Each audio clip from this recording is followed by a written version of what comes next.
শুক্রবার রাত থেকেই কাজে ফিরেছেন আন্দোলনরত জুনিয়র চিকিৎসকদের সিংহভাগ। একই সঙ্গে আরজি করে নির্যাতিতার বিচারের দাবিতে ধর্মতলায় ধর্ণা মঞ্চ বেঁধে অবস্থান শুরু করেছেন তারা।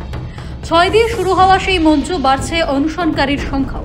জুনিয়রদের সঙ্গে রিলে অনশনে যোগ দিয়েছেন সিনিয়ররাও। যদিও ধর্মতলায় ধর্ণামঞ্চ করার অনুমতি দেয়নি পুলিশ, এ ব্যাপারে আন্দোলনকারীদের বিরুদ্ধে কোনো পদক্ষেপ করা হবে কিনা তা নিয়ে এবার মুখ খুললেন কলকাতা পুলিশ কমিশনার মনোজ বর্মা। সোমবার পুজো উপলক্ষে এক অনুষ্ঠানে যোগ দেন সিপি। সেখানেই সংবাদ মাধ্যমের প্রশ্নের জবাবে তিনি বলেন, বিষয়টি খতিয়ে দেখে উপযুক্ত পদক্ষেপ করা হবে। वहाँ पे कई सारे जूनियर डॉक्टर्स जो है वो हंगर स्ट्राइक पे है, लेकिन आप ही के ऑर्डर पे वो 163 इम्पोज है सर।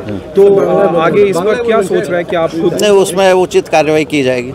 শনিবার সকালে লালবাজারের তরফে মেল করে তাদের অবস্থান তুলে নেওয়ার অনুরোধ জানানো হয়েছিল। পুজোতে সাধারণ মানুষের অসুবিধা হবে এবং যান নিয়ন্ত্রণে সমস্যা হবে, এই যুক্তি দিয়ে পুলিশ জুনিয়র ডাক্তারদের ধর্ণা তুলতে বলে। পুলিশের বক্তব্য, যে এলাকায় ধর্ণামঞ্চ বাঁধা হয়েছে সেই এলাকায় সবসময় ভারতীয় ন্যায় সংহিতার 163 ধারা জারি থাকে, অর্থাৎ একসঙ্গে 4 জনের বেশি জমায়েত নিষেধাজ্ঞা রয়েছে। এই ব্যাপারেই পদক্ষেপের ইঙ্গিত দিয়েছেন সিপি। অন্যদিকে জুনিয়রদের আন্দোলনের ঝাঁজ বাড়াতে ইতিমধ্যেই তাদের সঙ্গে অনশনে সামিল হয়েছেন সিনিয়র চিকিৎসকেরাও। প্রশাসনিক সদিচ্ছা নিয়েও প্রশ্ন তোলেন আন্দোলনকারীরা। এই যে আন্দোলন চলছে এবং যে 10 দফা দাবিকে নিয়ে আমাদের সহযোদ্ধারা আমরণ অনশনে বসেছেন, এখানে কিন্তু বারবার পুলিশ প্রশাসন আইনিভাবে নানাভাবে বাধা দেওয়ার একটা চেষ্টা কিন্তু করছে।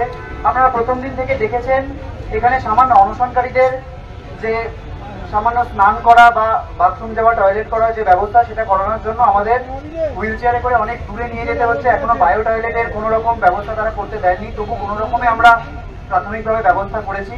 বিভিন্ন কলেজে কলেজে যে অনশনকারীরা রয়েছে, আমাদের যে অনশনকারী সহযোদ্ধারা রয়েছে, তাদের নামে পুলিশ দিয়ে প্রত্যেকটা কলেজে কলেজে খোঁজ পাঠাচ্ছে এবং রীতিমতো একটা তাদের মানসিক মনোবল ভেঙে দেওয়ার একটা চেষ্টা করছে।